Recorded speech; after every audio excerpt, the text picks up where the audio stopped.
할렐루야. 자, 오늘 하나님 말씀 같이 보겠습니다. 요한복음 8장 31절 32절 말씀 같이 보겠습니다. 그러므로 예수께서 자기를 믿는 유대인들에게 이르시되 너희가 내 말에 거하면 참으로 내 제자가 되고 진리를 알지니 진리가 너희를 자유롭게 하리라. 아멘. 32절 다시 한번 읽을까요? 시작. 진리를 알지니 진리가 너희를 자유롭게 하리라. 아멘. 예, 여기 보면 예수님이 제자에게 특징이 있는데, 예수님의 제자에게는 진리를 알고 있는 게 예수님의 제자고요, 또 자유함이 있는 게 예수님의 제자입니다. 근데 우리는 조심할 게 하나 있습니다. 이 자유는 아주 중요한 겁니다. 만약에 자유가 없으면 율법주의자가 되는 거예요. 율법주의자. 그런데 또 이 책임이 없잖아요. 그러면 방탕한 삶을 살아갑니다. 그러니까 이 자유와 책임이 잘 조화를 이루어야 되는 거예요. 제자의 특징은, 예수님께서는 부활 승천하신 이후에 우리에게 부탁하셨죠. 너희는 모든 민족에게 제자로 삼아. 그러니까 우리는 반드시 누군가를 뭘로 삼을 수 있어야 돼요? 제자를 삼을 수 있어야 돼요. 그러면 제자를 삼으려면 내가 먼저 뭐가 돼야 될까요? 제자가 돼야지만 제자를 삼을 수 있는 거예요. 제자의 특징이 어떤 거라고 말씀드렸어요? 제자는 너무나 간단한 거예요. 진리를 알고 그 진리가 그 사람을 뭐하게 하는 거예요? 자유케 하는 거예요. 그러니까 만약에 제자가 되지 못했다, 제자가 아니다, 그러면 그 사람은 어쩌면 종교 중독, 열심히 하는 사람이라면 종교 중독자일 가능성이 많아요. 요즘 우리나라에 굉장히 중독이 많아요. 마약 중독, 수많은 중독들이 많이 있거든요. 근데 이 중독이라고 하는 것이 어떤 거냐면, 어떤 거에 약물이라던가 또 그런 물질, 어떤 것들에 의해서 사람이 삶의 사회생활을 잘 못하는 걸 중독이라고 말하는 거예요. 그러니까 인터넷 중독, 게임 중독이라고 말하잖아요. 게임 중독은 어떤 게 게임 중독일까요? 게임을 몇 시간 이상 하면 중독자인가요? 그 기준이 없어요. 근데 게임을 하는데 어떤 사람을 중독이라고 하냐면, 게임을 10시간을 해도 10시간 하면 중독자일까요? 아닐까요? 프로게이머는 중독자입니까? 라고 말할 수 있죠. 그러면 프로게이머하고 일반 중독자 차이점이 뭐냐면, 프로게이머들은 그 직업이니까 10시간 할 수 있는 거예요. 근데 일반 사람들이 10시간을 한다 그럼 중독자일까요? 아닐까요? 많이 해서. 그 밥을 많이 먹으면 다 중독자인가? 그게 아니라, 게임을 3시간 한다, 4시간 한다, 3시간 하면 중독자 아닌가요?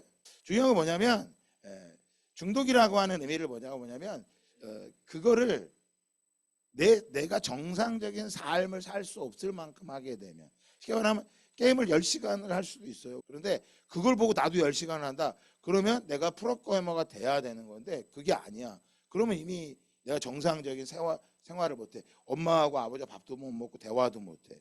근데 그 중독이 된 거예요. 요즘 중독 굉장히 많거든요. 마약 중독. 제가 여러분들에게 좋은 교수님을 청빙해 갖고 오후 예배 때 이 중독에 대해서 같이 강의를 한번 들어보고 토론을 같이 하려고 그러거든요. 요즘 유튜브 셔츠 많이 돌잖아요. 숏 보다 보면 어때요? 그냥 잠깐 이게 보려고 하는데 딱 떴는데, 눈 떴는데 몇 시야? 새벽 기도할 시간이 될 때도 있잖아요. 그래갖고 어떡하지, 피곤하다, 자자. 혹시 그런 경험 있는 사람이 있어요? 그럼 숏을 보는 게 그렇게 오래 보면 중독일까요? 요즘 사회 현상이에요. 그걸 안 볼 수도 없어. 구분해야 될 게 뭐냐면, 그거를 하고 나면 내 삶을 정상적으로 살아가지 못하게 하는 거예요. 쉽게 말하면 이걸 하고 나면 예배를 못 드리게 한다, 직장을 못 하거나 공부를 못 하게 한다. 그러면 지금 그건 좀 문제가 심각해진 거예요. 그런데 내가 숏을 10시간 봐도 나는 내 거 다 할 수 있다, 그러면 그건 상관이 없어요. 그런데 만약 게임을 10시간 하고 나면 정상적인 삶을 살 수가 쉽지가 않죠. 그래서 말하죠. 그런데 우리가 생각해야 될 게 게임을 10시간 하는 자녀한테 너 10시간 왜 게임만 하냐라고 물어보는데 반대로 부모님한테 물어본대요. 그럼 나머지 자녀가 14시간 동안 뭐 하는지 아세요? 그러면 부모님들이 아무 대답을 못 한대. 만약에 동생이 3시간, 4시간 게임을 하니까 너 게임 좀 하지 말라고 얘기하는데 그럼 나머지 시간은 뭐 하냐라는 거예요. 근데 나머지 시간을 내가 지금 잘 보내고 있다면 그 시간을 뭐 해도 되는 거예요. 할 수 있는 거죠. 여러분 산에 올라가는데 뭐예요? 산에 올라가면 보통 몇 시간? 그 올라가는데 5, 6시간 걸리잖아요. 5시간, 6시간 올라가면 저 사람 보고 중독자 이래요? 그건 안 그러죠. 왜냐하면 그거는 육체를 달려 좋은 거라고 생각해요. 근데 요즘은 운동 중독자들도 있어요. 운동을 하면서 막 짜릿함을 경험하는 거죠. 막 3시간, 4시간 막 하면서 운동하면서 자기 몸이 만들어지고 거울을 보면서 막 자기 몸이 막 너무너무 행복해 하는 거지.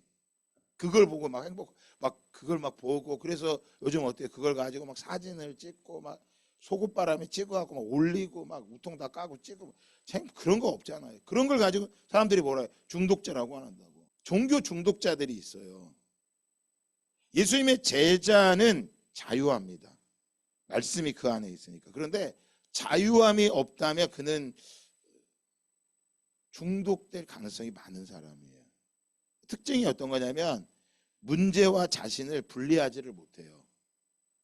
문제가 있고 자신이 있는 거를 하나로 보는 거예요. 우리 그리스도인들은 제자들은 문제와 자신을 분리할 수 있어야 됩니다. 여러분 우리가 주일날 말씀 전했죠. 엠마오 가는 두 제자 찬양했잖아요. 동행이라고 말씀을 전했죠. 왜 엠마오로 갔어요? 예수님이 죽으셨기 때문에. 그 문제 앞에 더 이상 뭐 하지 못하는 거예요.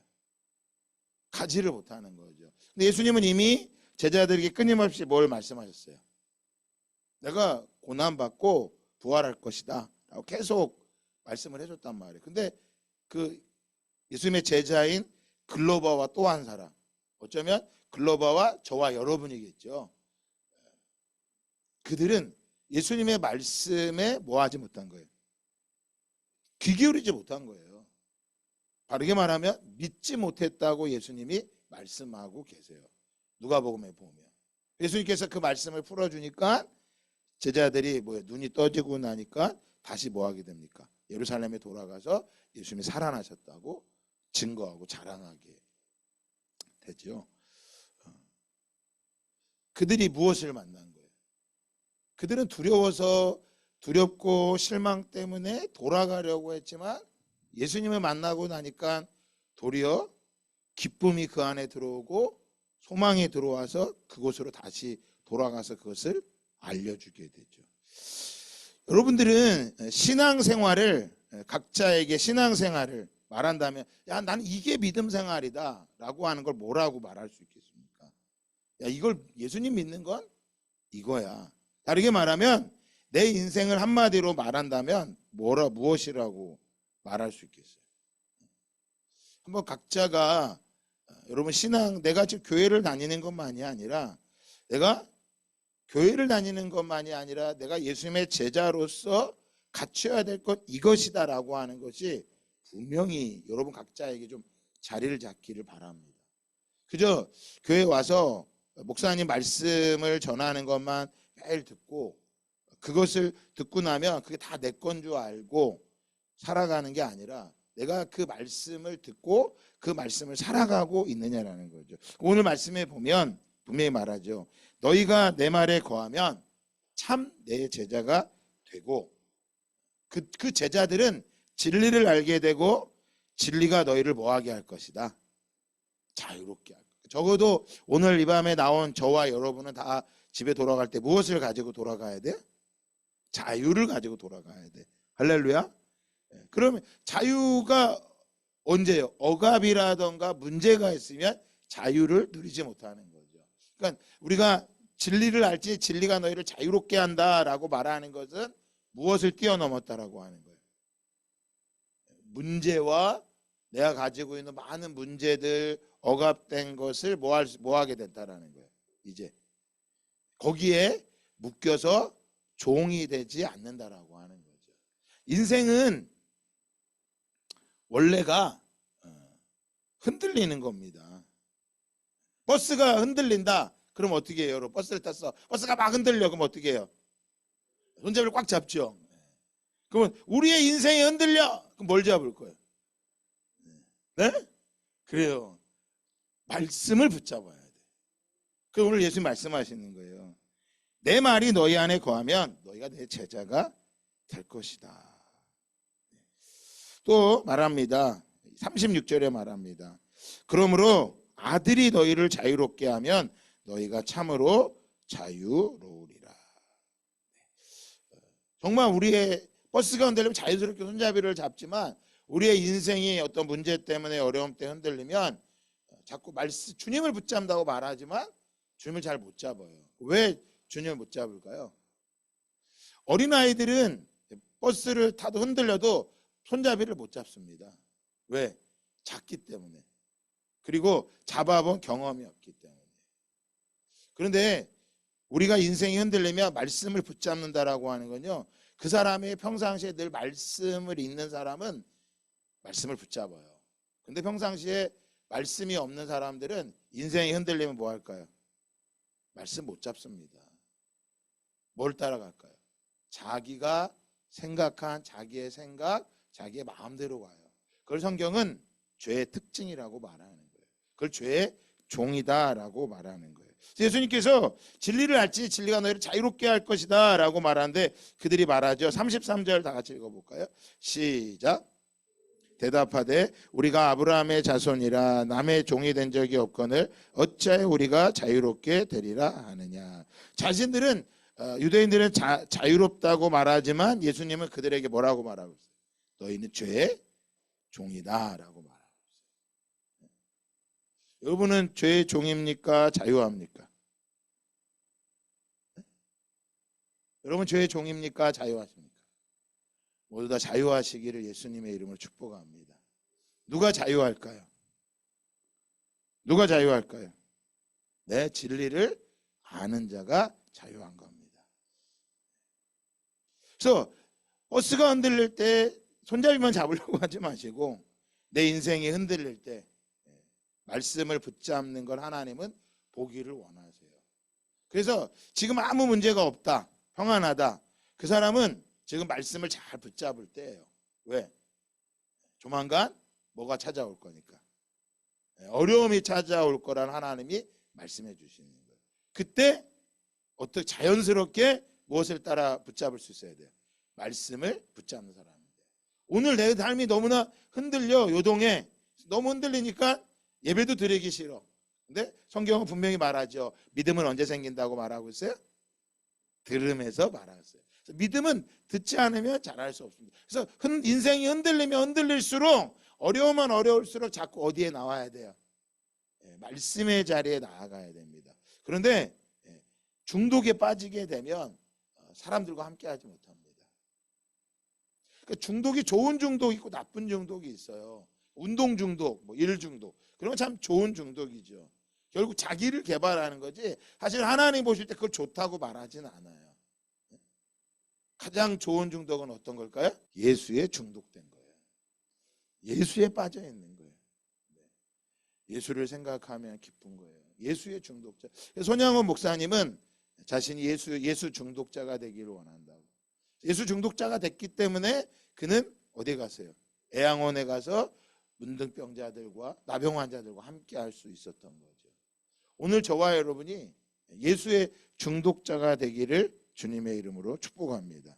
인생 예수의 중독자가 되려면 무엇을 알아야 될까요? 결국 인생을 알아야 돼요. 버스가 흔들리면 손잡이를 잡는 것처럼 인생이 흔들리면 반드시 말씀을 붙잡으시기 바랍니다. 오늘 가사에 보면 엠마오 가는 두 제자가 결국 부활하신 예수님을 만났죠. 네. 여러분 모두 다 주님의 음성을 들으시기 바랍니다. 문제는 우리에게 뭐가 들리지 않는다는 거예요. 주님의 음성이 들리지 않아요. 소망이 있다고 말하지만 참 소망이. 여러분 이 찬양 부르면서 어땠는지 모르겠어요. 주님에게 나타나시니까 나타나서 그들에게 산 소망을 주셨죠. 여러분, 어떻게 해야 주님의 음성을 들을 수 있을까요? 세상의 소리가 너무 시끄러우면 주님의 음성을 들을 수가 없습니다.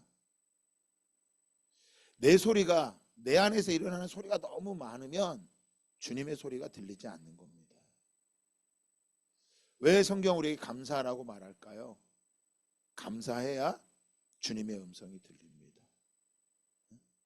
오늘 주님이 나만 안 사랑하는 것 같고 내 문제는 해결해 주는 거 않는 것 같다고요? 아닙니다. 말씀드렸죠. 우리 주님을 너무나 사랑하고 계시다는 거예요. 그래서 우리 마음의 내면 안에 일어나는 끊임없는 많은 소리들, 내 자아의 소리기도 하고 악한 귀신의 소리기도 합니다. 그런 모든 소리가 잠잠해지면 주님의 음성이 점점 또렷해집니다.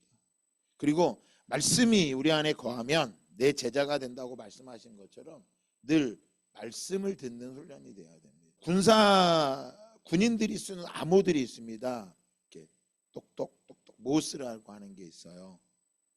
그거는 잘 들어야 됩니다. 자세히 듣지 않으면 정확한 걸 못 들어요. 그러니까 성경에 이렇게 많은 말씀이 기록되어 있지만 어떤 사람에게는 이 말씀이 전혀 안 들리는 사람이 있고 어떤 사람에게는 이 말씀이 너무나도 명확하게 자신의 소리로 들리는 사람이 있어요. 왜 안 들릴까요? 내 소리가 좀 잠잠해지면, 나의 목소리가 좀 잠잠해지면 주님의 음성은 분명히 들리게 되어 있습니다. 왜 중독에 빠질까요? 인생을 모르기 때문인 거예요. 사실은 우리가 인생이 답답하고 어려운 건 무엇 때문일까요? 우리의 길이 어디로 가는지를 모르기 때문인 거예요. 그래서 예수님은 말씀하신 거예요. 진리를 알지니 진리가 너희를 자유롭게 할 것이다. 인생이 어떤 걸까요? 시편 103편 15절에 보면 너무나 잘 말하고 있습니다. 인생은 그날이 풀과 같으며 그 영화가 그의 꽃과 같도다. 그것은 바람이 지나가면 없어지리니 그 있던 자리도 다시 알지 못하거니와. 인생은 풀과 같은 거예요. 그럼 풀과 같으니까 우리가 인생을 대충 살라고 말하는 게 아닙니다. 여러분, 짧은 인생을, 우리가 바람같이 지나가는 인생을 무엇을 알면 자유해진다고 말하고 있어요? 진리를 계속 말하고 있는 거예요. 그런데 오늘 유대인들은 무엇을요? 그 진리를 앞에 두고도 알지 못하고 있는 거예요. 그럼 진리를 알지 못하는 사람들의 특징이 무엇일까요?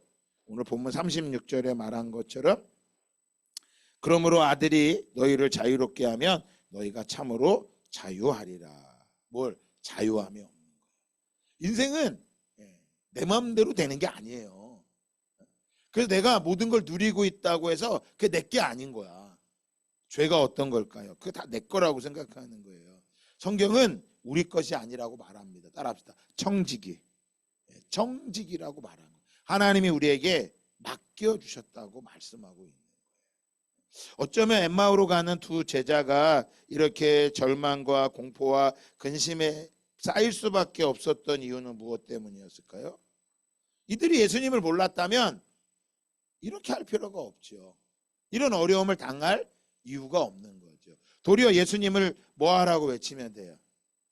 못 박아 죽이라고 외치면 이런 근심과 고민을 안 해도 되는 거예요. 이들이 어려웠던 이유는 뭐예요? 예수님을 따라갔기 때문에 근심과 공포가 온 거예요. 그럼 여러분, 예수님을 안 따라가면 근심과 공포와 절망이 없을까요?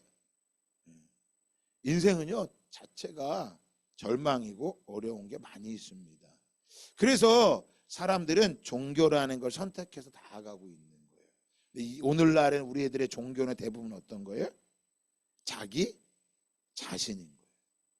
자기 자신. 그래서 지금 우리가 이사야 말씀을 읽고 있죠. 이사야서에서 계속 말하는 건 그때 당시는 자기 자신이 아니라 이방 종교였단 말이에요. 그래서 계속해서 선지자들은 이야기하는 거예요. 하나님 앞으로 돌아와라. 하나님 앞으로 돌아와라. 하나님 앞에 돌아오라고 끊임없이 외쳐요. 그런데 그 말씀에 뭐 하지 않아요. 귀 기울이지 않는 거야. 그래서 그들은 하나님이 자유함을 주겠다고 하는데도 그 자유를 거절하죠. 그 하나님이 자신들을 얽매인다고 생각한 거예요. 그래서 하나님은 그들을 어떻게 하십니까? 하나님이 주시는 자유함을 거절하니까 어디에 종으로 보내버리십니까? 바벨론의 노예로 하나님이 보내버리시는 거예요. 그래서 그들은 그 속에서 그것을 뭘 알게 됩니까? 아, 우리 하나님이 우리에게 뭘 주셨구나. 자유함을 주셨는데 이걸 자유라고 몰랐구나. 놓쳐버린 거예요. 그래서 선지자들은 계속해서 말하는 거예요. 하나님께 뭐 해라? 돌아와라. 그게 너희들의 무엇이다? 자유함이 될 것이다. 그런데 인생은 뭐 한 거예요? 잠언 23장 4절 말씀 한번 읽어볼까요? 시작. 부자 되기에 애쓰지 말라. 내 사사로운 지혜를 버릴지어다. 내가 어찌 허무한 것에 주목하겠느냐? 정령이 재물은 스스로 날개를 내어 하늘을 나는 독수리처럼 날아가리라. 아멘. 여러분 모두 다 부자 되기에 힘쓰지 않기를 축복합니다. 아멘이에요? 부자 되기에 애쓰지 말고 우리 하나님은 무엇이라고요? 지혜를 구하라고 말하고 있어요. 내 지혜를 버릴지어다. 네가 부자 되기 위해 애쓰는 것이 아니라, 자, 우리에게 말씀하시는 건 뭐예요? 그 부자, 재물을 가지고 있는 것들이 뭐 하는 거야? 허무한 것이고 날개를 날아 나 독수리처럼 날아가는 거다. 그러면 선교하려면 뭐가 필요해요? 돈이 필요하죠. 그러면 부자 되지 말라니까 선교하지 말라는 건가? 그게 아니에요. 여러분, 부자 되기에 애쓰느라고 무엇을 잃어버리지 말라라는 거예요. 진리를 잃어버린다고요. 부자 되기에 힘쓰다가 진짜 진리를 잃어버리는 거예요. 부자 되기에 애쓰다가 하나님이 말씀하신 그 진리를 잃어버리는 것을 성경 우리에게 말해주고 있는 거예요. 그러니까 부자 되지 말라라는 게 아니라 하나님이 이 부요함을 주시는 건 누가 주신다는 거야? 하나님의 허락하심을 믿는 거야. 그러면 오늘 내게 있는 것 앞에 내가 뭐 할 수 있어야 돼요? 감사하는 거예요. 그럼 믿음 생활이 뭐 하는 거냐? 감사하는 거예요, 여러분. 감사하지 못하면 어떻게 될까요? 죄송합니다. 감사하지 못하고 원망 불평하잖아요. 잘 보세요. 감사하지 못하고 원망 불평하잖아요. 그 원망 불평하는 자리로 악한 귀신이 우리 안에 들어갑니다. 원망 불평하면. 그래서 그 악한 귀신이 우리 안에 들어와서 내가 귀신이다 그렇게 말하는 게 아니에요. 뭐예요? 하나님에게 향한 진리의 마음을 뭐 하는 거예요? 돌이키게 만드는 거예요. 자, 성경을 읽으라고 계속 말씀을 드려요. 말씀을 읽어야 됩니다. 말씀 잘 읽어줘요, 안 읽어줘요?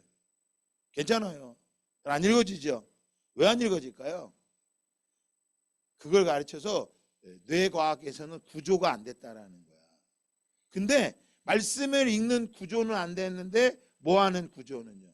핸드폰은 1시간도 2시간도 10시간 속으로 아무렇지도 않는 거예요. 그 왜 그러느냐? 우리 뇌의 자극이라는 게 있어요. 자극을 받는 거예요.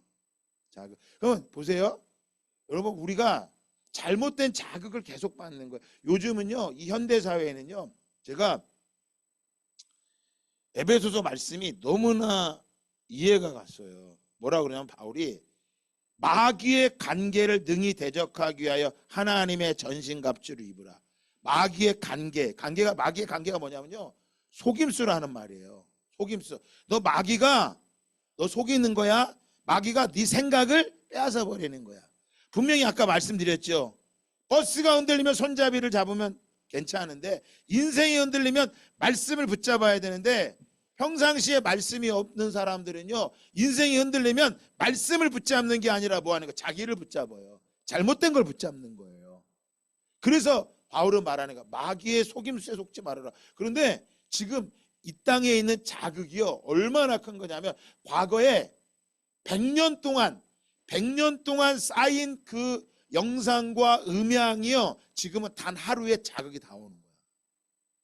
그래서 제가 우리 말씀을 봐도 왜 이렇게 안 보나 보니까 뇌 구조가 말씀을 볼 수 있는 구조가 안 돼 있는 거예요.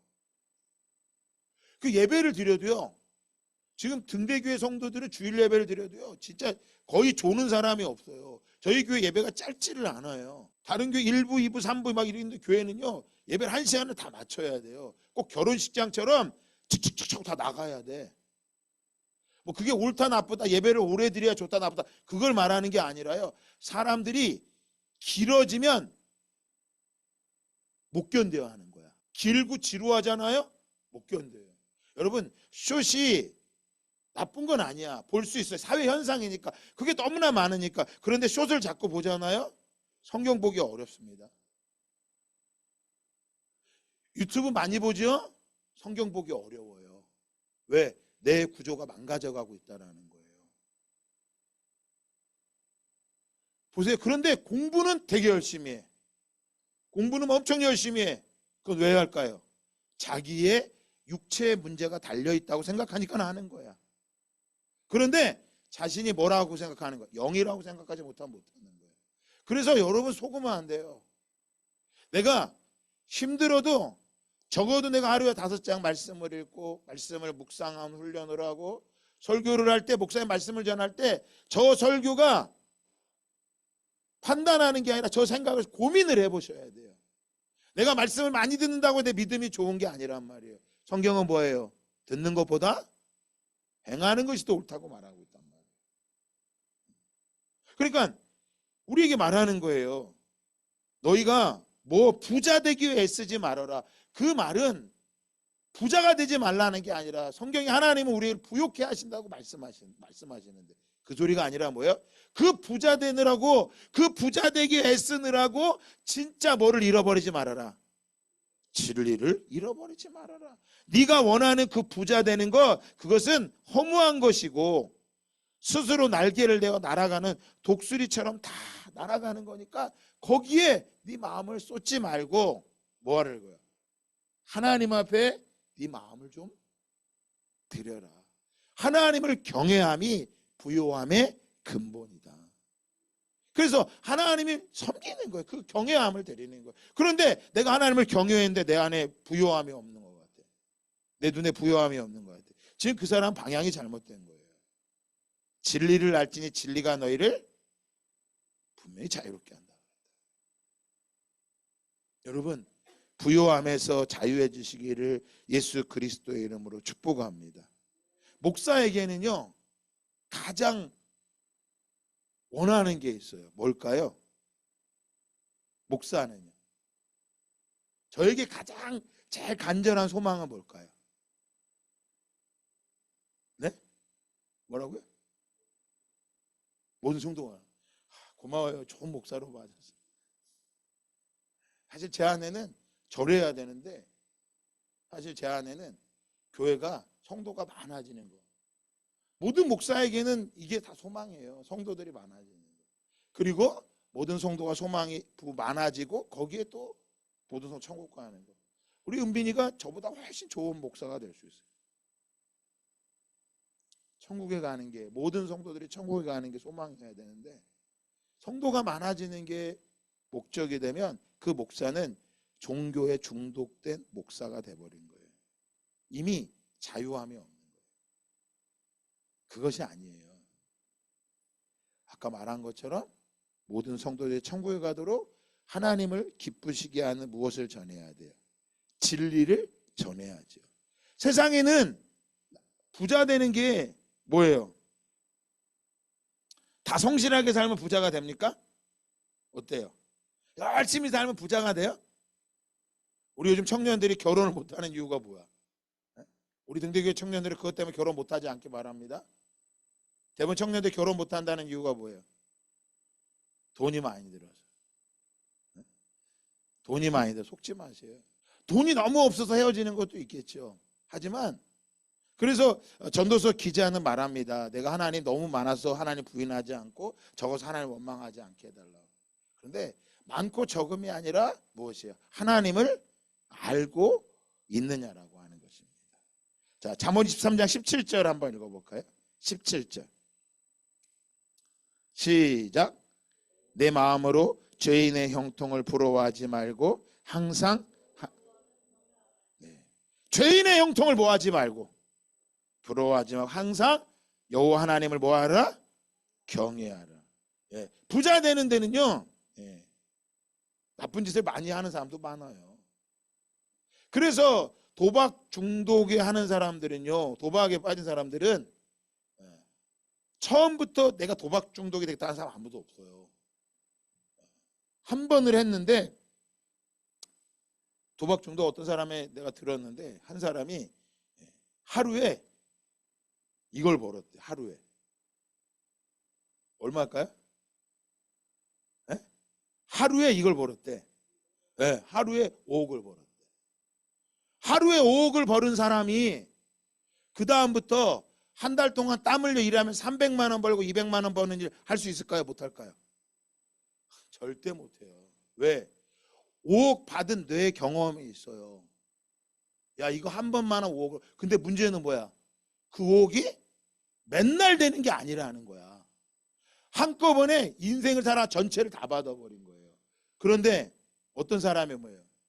작은 하루에 일하면서 땀 흘려 애쓰면서 이걸 벌어서 엄마에게 용돈도 드리고 자녀에게 맛있는 거 사주는 거, 그 기쁨. 근데 하루에 5억 번 사람이, 여러분, 도박 중독만이 아니에요. 우리도 똑같은 거야. 나도 내가 한 게 없는데 한꺼번에 너무 많은 게 들어와 버렸어.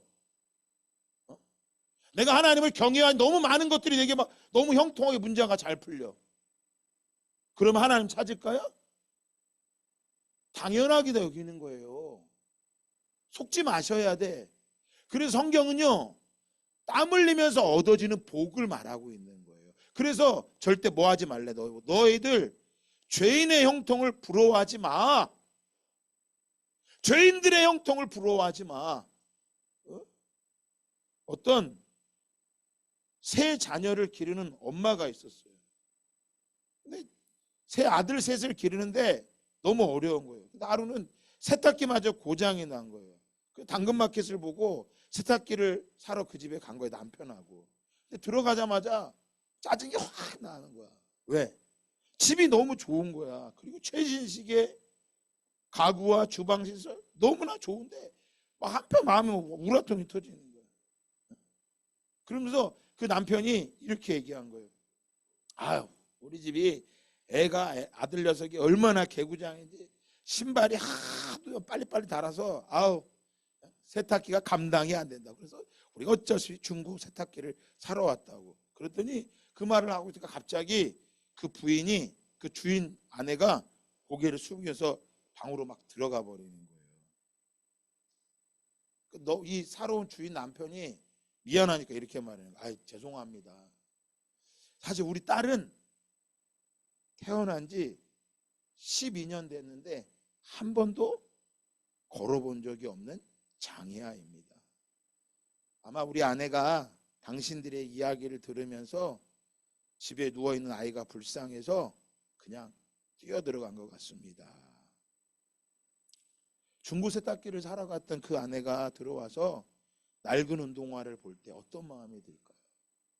여러분, 물어보겠습니다. 여러분은 그 주인집 되고 싶어요? 사러 간 사람이 되고 싶어요? 난 이거를 보고 난 사러 간 사람이 되고 싶어. 난 사러 가는 사람이 되고 싶어. 중독에 빠지면요, 도박 중독, 마약 중독은 나쁜 게 아니에요. 종교 중독자들도 이렇게 되는 거예요. 하나님 뭐 할 수 없어요. 하나님의 음성을 들을 수 없는 거야. 그래서 이 아내는 집에 돌아오자마자 엎드려 하나님께 기도했습니다. 하나님, 내가 하나님 앞에 불평했네요. 하나님 용서해 주세요. 건강한 두 아이를 주셔서 하나님 감사합니다. 18절 한번 읽어볼까요? 잠언 13장 18절 시작. 여러분, 누구에게 장래가 있고 누구의 소망이 끊어지지 않는다고 말합니까? 죄인의 형통을 부러워하며 살아가는 그 사람이요? 부자된 그 사람이요? 아닙니다. 누구예요? 항상 여호와 하나님을 경외하는 그 사람에게. 진리를 알지니 진리가 너희를 자유케 하리라. 여러분 자유하시기 바랍니다. 정령이 내 장래가 있겠고 내 소망이 끊어지지 아니하리라. 여러분의 소망은 어떤 소망입니까? 엠마오로 가던 두 제자가 왜 엠마오로 예루살렘을 뒤돌아 엠마오로 갔습니까? 예수님은 분명히 말씀하셨죠. 예루살렘을 떠나지 말라고. 왜 돌아갈까요? 그들의 소망은 끊어져 버린 것입니다. 그들에게 하나님의 음성을 들을 수 없었던 것입니다. 그 안에는 하나님의 말씀이 없었던 것입니다. 말씀을 왜, 이 말씀이 우리의 소망이고 이 말씀이 나의 장래가 있다고 말하고 성경은 끊임없이 우리에게 말씀해 주고 있는데 왜 이 말씀에 눈길이 가지 않을까요? 이미 우리 뇌의 구조는 다 세상적으로 말하면 망가져 있을 수 있어요. 어쩌면 이 자리에 나온 여러분이 기적인 거예요.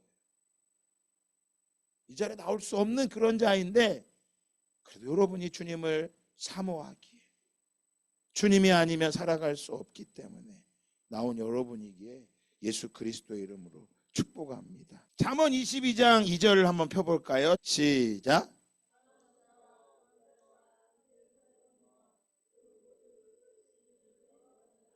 네, 하나님께서 가난한 자도 부한 자도 하나님께서 모아오셨다는 거예요. 지으셨다고요. 그러니까 어떤 사람은 태어날 때부터 부유한 자가 있어요. 그래서 가끔 이렇게 나오잖아요. 뉴스, 저도 다음 뉴스에 보니까 안정환 씨 딸이 미국 어디 가서 유학 가서 잘 살고 있다고, 집 정리했다고. 사람들이 마음, 그런 걸 보면 여러분 마음 어때요? 야, 좋겠다. 또 어떤 사람은 뭐예요? 그것만 나와요? 저 팔레스타인에서, 가자 지구에서, 서한 지구에서 보셨어요 뉴스? 먹을 것이 없어서 공중에서 떨어뜨렸는데 그거를 가지러 바다에 갔다가 빠져 죽은 거예요. 졸지에 아버지를 잃고 아들을 잃은 사람들이 있죠. 여러분은 이 잠언 22장 2절 말씀을 어떻게 느껴져요? 함께 가난한 자와 부한 자가 함께 살거니와. 여러분 가난하고 부자만 있는 게 아니에요. 어떤 사람, 머리 좋은 사람과 머리 나쁜 사람, 공부 잘하는 사람과 공부 못하는 사람이 함께 살거니와, 건강한 자와 건강하지 못한 자가 함께 하고 살거니와 그 모든 일을 지으신 이는 여호와시니라. 하나님이 지으셨음을 믿나요? 여러분은 어떤 사람이에요? 가난한 자예요? 부한 자예요? 그게 받아들여지십니까? 하나님을 어떻게 믿고 계신가요? 하나님 저 가난하게 많이 바꾸셔서 이제 부자가 되게 해달라고. 여기서 말하는 건 하나님이 이렇게 만드셨지만 그것 앞에 뭐 하는 거예요? 그 다음 구절에 한번 읽어볼까요? 시작. 겸손과 3절 4절 읽어볼까요? 시작.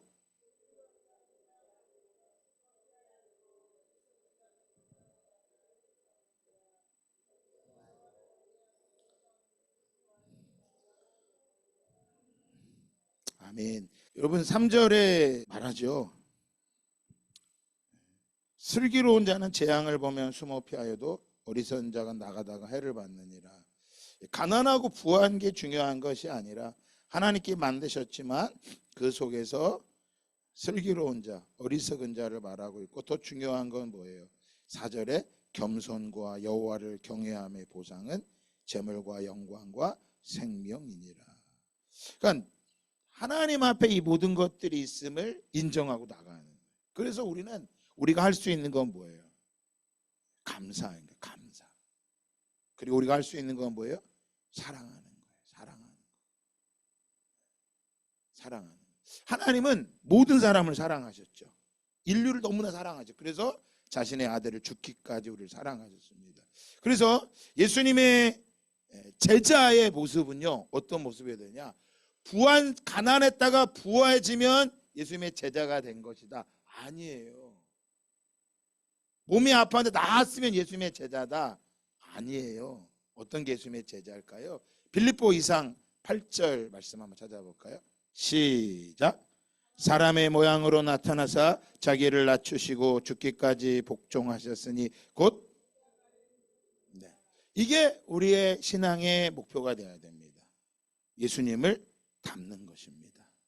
무엇으로요? 자기를 낮추고 죽기까지 복종하고 십자가의 죽으심으로 자기가 뭐하는 거야? 예수님의 존재가 사라져버린 거죠. 그런데 예수님의 존재가 사라진 줄 알았더니 예수님의 존재가 사라진 것이 아니라 무엇한 것입니까? 그분은 영광 자리에 올라가셨던 거죠. 자, 이것을 바울은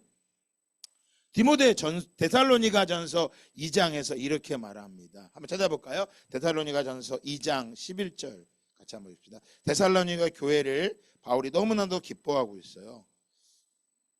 데살로니가전서 우리 바울이 2차 전도행에 세워진 교회죠. 2장 11절 한번 같이 읽어보겠습니다. 시작.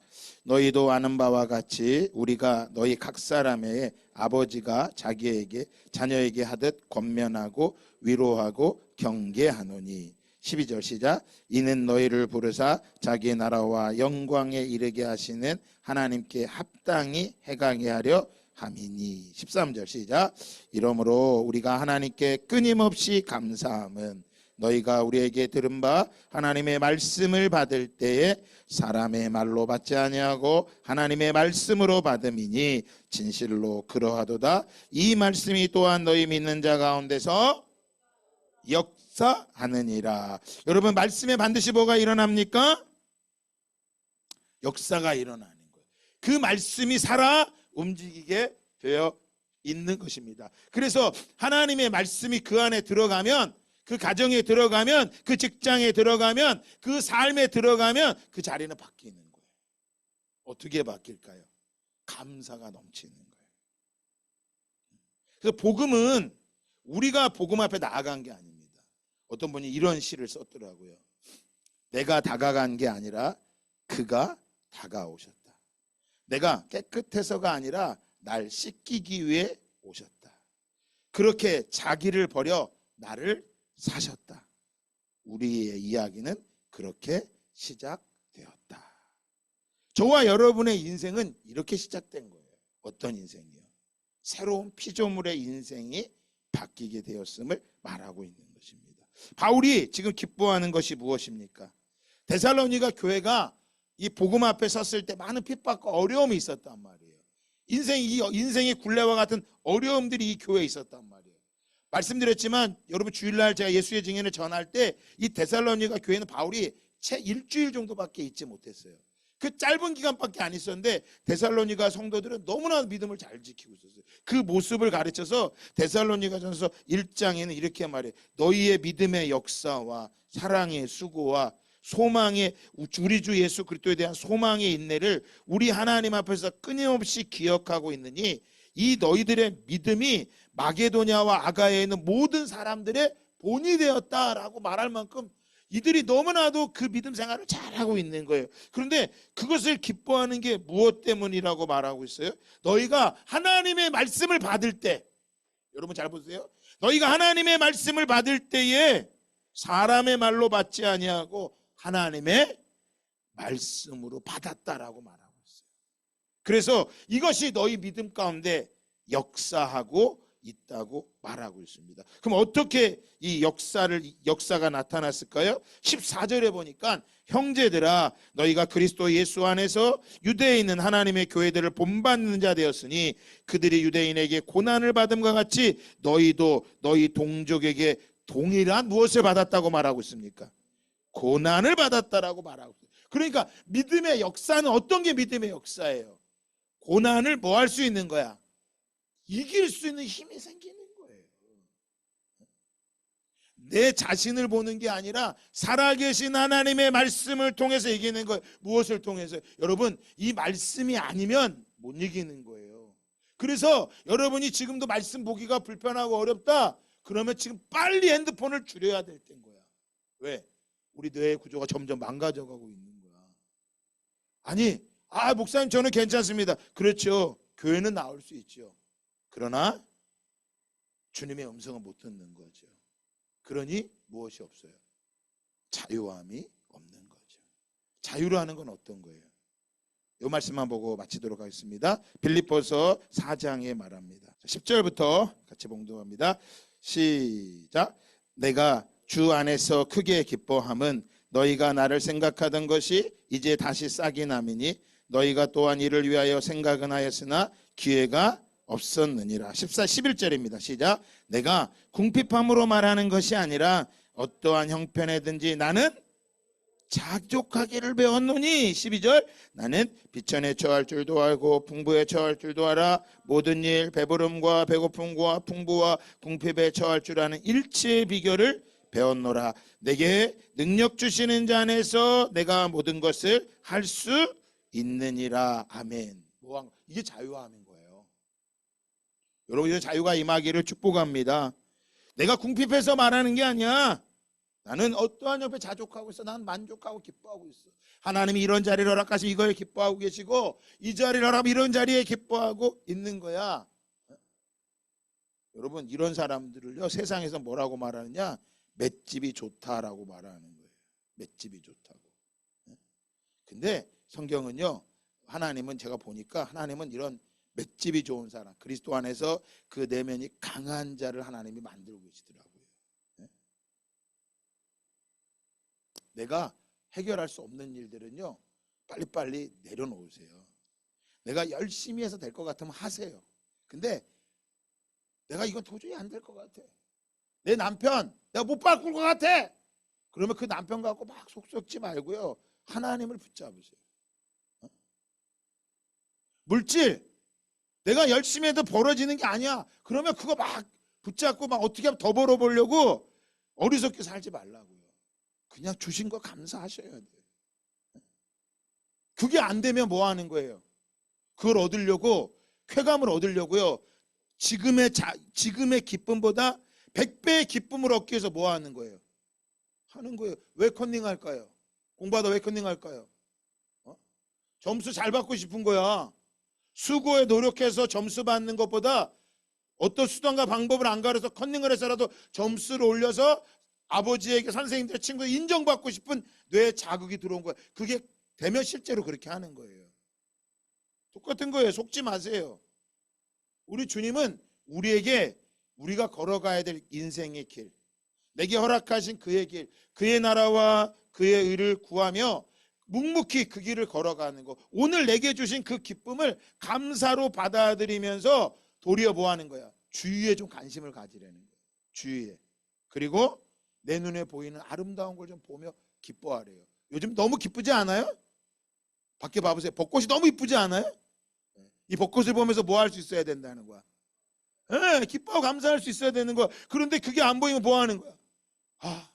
내 인생은 짜증나고 집구석에 가면 신경질. 그러지 말라라는 거예요. 왜? 내가 할 수 없는 거잖아. 우리 엄마 내가 못 받고, 내 아내, 내 아들 내가 못 받고 못 바꾼다고. 근데 그것 때문에 막 힘들어하고 억울해하고 그러지 말고,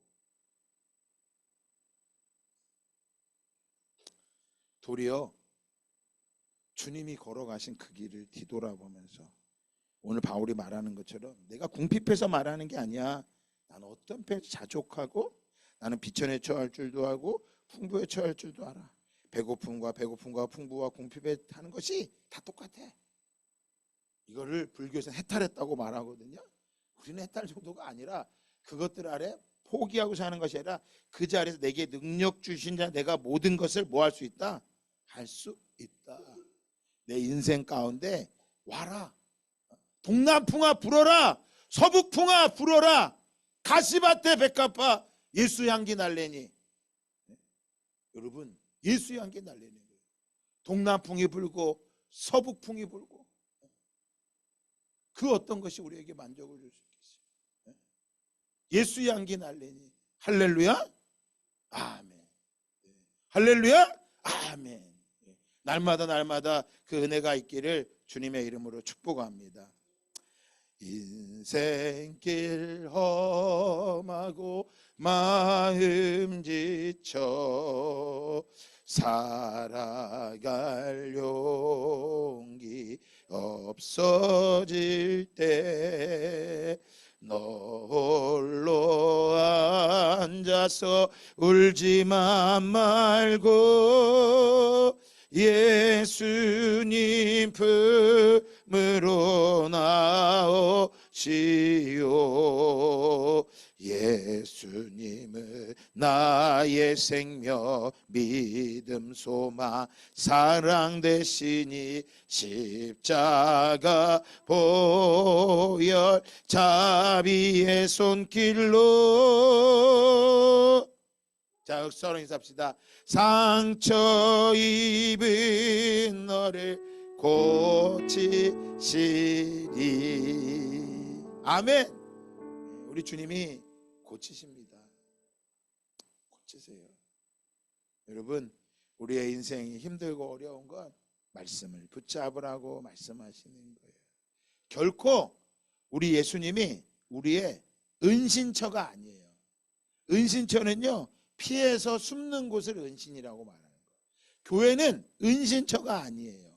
교회는 뭐예요? 안식처이고 피난처예요. 안식처는요, 쉰다라는 거예요. 피난처는요, 피하는 곳이에요. 근데 은신은요, 숨는 곳이에요. 자꾸 예수님을 믿고 숨으려고 하지 마세요. 도리어 뭐 해야 돼? 주님이 주시는 안식을 누리고 피하고 다시 뭐하러 가야 돼요? 세상을 향해 싸우러 나갈 수 있는, 담대히 나아갈 수 있는 저와 여러분 다 되기를 예수 그리스도의 이름으로 축복합니다.